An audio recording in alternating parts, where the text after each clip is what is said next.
बहुजन समाज के बहादुर योद्धाओं, इस मंच पर उपस्थित आजाद समाज पार्टी के सभी सामान्य नेताओं,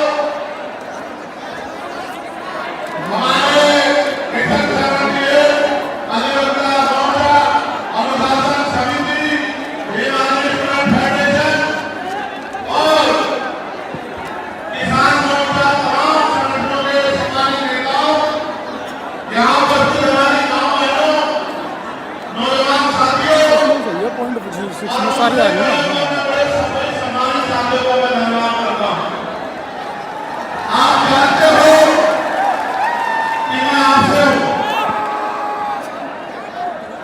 आप जानते हो कि मैं जो कुछ भी हूँ आपसे हूँ। मैं कभी आपसे बड़ा नहीं हो सकता, आप मेरे लिए हमेशा कहती जितना सम्मान मैं उन पर बैठे हुए करता हूँ, उससे ज्यादा सम्मान मैं आपका करता हूँ। लेकिन मैं आपसे भी उम्मीद करता हूँ, मैं आपसे भी उम्मीद करता हूँ कि जैसे मंच पर बैठे जिम्मेदारी और सम्मान के साथ, ऐसे ही आपको भी जिम्मेदारी से बैठे, तभी आपकी इज्जत बढ़ेगी। अगर आपकी इज्जत नहीं बढ़ाना चाहते तो मैं क्या कर सकता हूँ बताओ? मेरा तो प्रयास है कि आप इज्जत के साथ आगे बढ़ना सीख जाओ। जब तक आप इज्जत के साथ आगे बढ़ना नहीं सीखोगे, देश में आपकी बात नहीं होगी। मेरे नदियां कभी राजनीति करने इतिहास गवाह है। राज योद्धा करते राजा का आचरण की राजा ने मानना चाहिए। राजा अपनी मानते नहीं घूमते हैं। राजा राजा होते हैं, राजा का आचरण जब तक आपने नहीं आएगा, तब तक आप राजा बनेंगे। अगर बंदर को राजनीति सोचती जाए कि राज कर सकता है, नहीं कर सकता। राज करने के लिए राज ऐसी सोच भी जो है अपने अंदर पैदा करनी पड़ेगी। सम्मानित साथियों, आज का जो आंदोलन था, आप लोग जानते हैं कि वो हमने रणनीति मैदान में रखा था। कौन से मैदान में? जोर से बताओ। लेकिन रणनीति मैदान के पास हमारे मुस्लिम भाइयों का एक कार्यक्रम होता है, जिसको हम लोग खेलों के नाम से जानते हैं। 35-40 हजार की संख्या में वो लोग रोड से निकलते हैं और अपनी जो भी इबादत है उसको पूरा करते हैं। पुलिस प्रशासन का ये मानना था कि भाई पहले से ही वहां व्यवस्था अव्यवस्थित रहेगी, क्योंकि एक बहुत बड़ा आबादी, एक बहुत बड़ा जनसंख्या निकलेगी। अगर आपके रोक दिया जाएंगे तो नुकसान हो सकता है, कोई टकराव हो सकता है, कहीं कोई आपराधिक तत्व का आदमी झगड़ा करा सकता है। तो आप अगर चाहें तो हम आपको परमिशन दे देंगे, लेकिन अगर आप खुद से मन में रखें और समझदारी दिखाएं तो ये समझौते, ये सम्मान का काम नहीं होगा। मैंने उनकी बात को सुना और मुझे महसूस हुआ कि हम प्रथम और अंत्य भारतीय हैं। हमारी भी भारत के प्रति उतनी जिम्मेदारी है जितनी कि दूसरे व्यक्ति की है।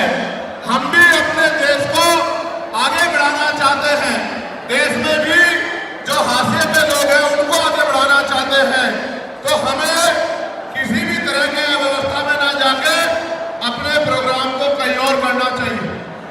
मैं जानता हूं कि जितने लोग अंदर हैं उससे 10 गुना लोग बाहर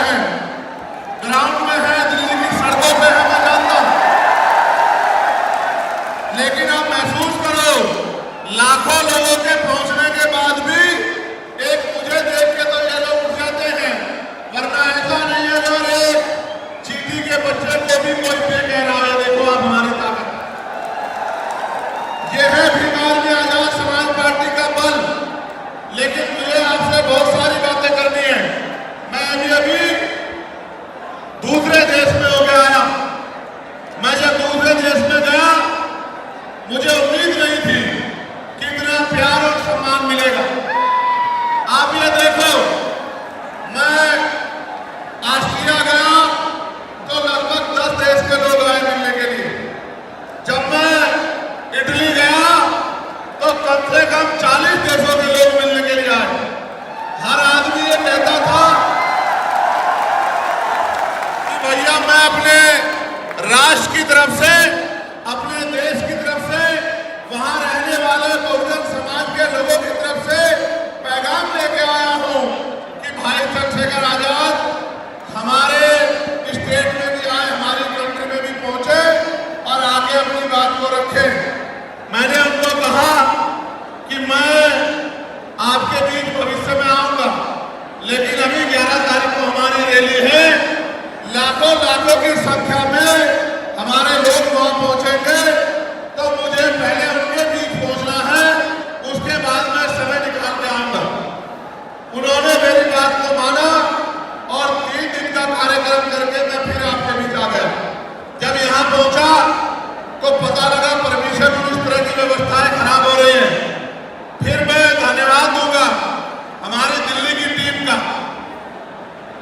भाई हिमांशु जी का, भाई महेश जी का, उनके सभी साथियों का, जैन साहब का, कसाना जी का, जिन्होंने, समीर भाई का, जिन्होंने दिन रात एक कर दिया और इस परमिशन को करा के सीपी सिंह जी का इतना बढ़िया प्रोग्राम आप सब लोग ने आयोजित किया। एक बार दोनों हाथ से ताले बजा के दिल्ली की टीम का स्वागत करें। जब मैं दिल्ली का धन्यवाद कर रहा हूं तो देश भर में जहां से सबसे बड़ी ताकत हमें मिली है, मैं उत्तर प्रदेश की भी पूरी टीम का धन्यवाद करना चाहता हूं, क्योंकि हमारे हर एक आंदोलन में उत्तर प्रदेश अग्रणी रहता है। धन के आधार पे, संख्या के आधार पे उत्तर प्रदेश ने अपनी ताकत का एहसास पूरे देश को कराया है। तो मैं उत्तर प्रदेश के प्रदेश अध्यक्ष का, वहां हमारे राष्ट्रीय कमेटी के सभी साथियों का, जो राष्ट्रीय कोर कमेटी के लोग रहते हैं, प्रदेश के पदाधिकारियों का, जिला विधानसभा के संगठनों का, हमारे भीम आर्मी के प्रदेश अध्यक्ष जी का, सभी साथियों का भी बहुत बहुत धन्यवाद करता हूं। एक बार इनके लिए भी जोरदार ताली हो जाए। उसके बाद मैं और आप सब लोग मिलकर स्वागत करेंगे नगीना लोकसभा के लोगों का, जिन्होंने एक एक वोट डालकर आपकी ताकत को बढ़ाने का काम किया। दोनों हाथ उठाकर ताली बजाकर स्वागत करें नगीना के लोगों का। नगीना के लोगों का धन्यवाद कर दो। बताओ कर दो या नहीं कर दो? बताओ नगीना के लोग इज्जत करते हैं नहीं करते? बताओ नगीना के लोग का सम्मान करोगे नहीं करोगे? बताओ नगीना तुम्हारे दिल में है या नहीं है? बताओ। तो मैं नगीना के साथियों का भी बहुत बहुत धन्यवाद करता हूं। अब आपके जो आयोजक कमेटी है, सारी मीडिया पर रहेगी, बता क्या जवाब दूंगा मुझे। मैं उनका भी धन्यवाद करता हूं। अब मैं आपसे आग्रह करूंगा कि मुझे आपसे बहुत जरूरी विषय में बात करनी है। अगर आप बोलते रहेंगे या कोई भी शोर आएगा तो मेरी बात आप लोगों तक नहीं पहुंच पाएगी। इसलिए मैं आपसे आग्रह करूंगा कि आप शांत हो जाएं। ये जगह का मैं जानता हूं, इस वजह से बार बार अव्यवस्था हो रही है।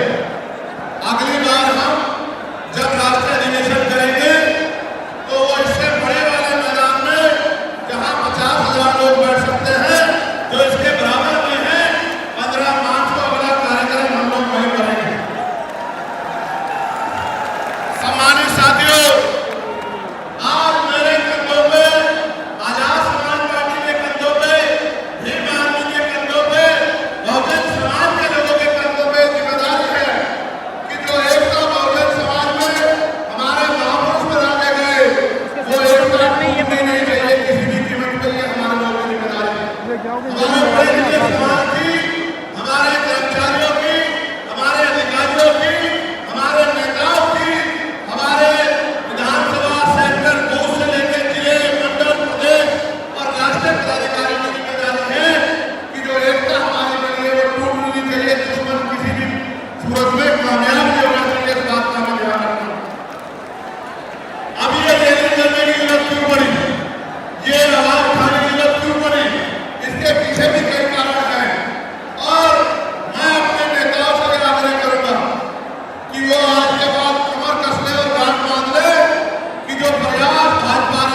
साथियों, जैसा कि आपको पता है, बी मिशन टीवी हमेशा ग्राउंड जीरो की रिपोर्ट आपके बीच रखता है।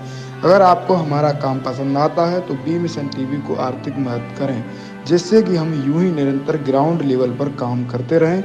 स्क्रीन पर दिख रहे क्यूआर कोड को स्कैन करें और अपने दान की राशि बी मिशन टीवी के खाते में भेजें। क्यूआर कोड के अलावा आप हमारी यूपीआई आईडी bmissiontv@ybl पर भी मदद भेज सकते हैं। जय भीम।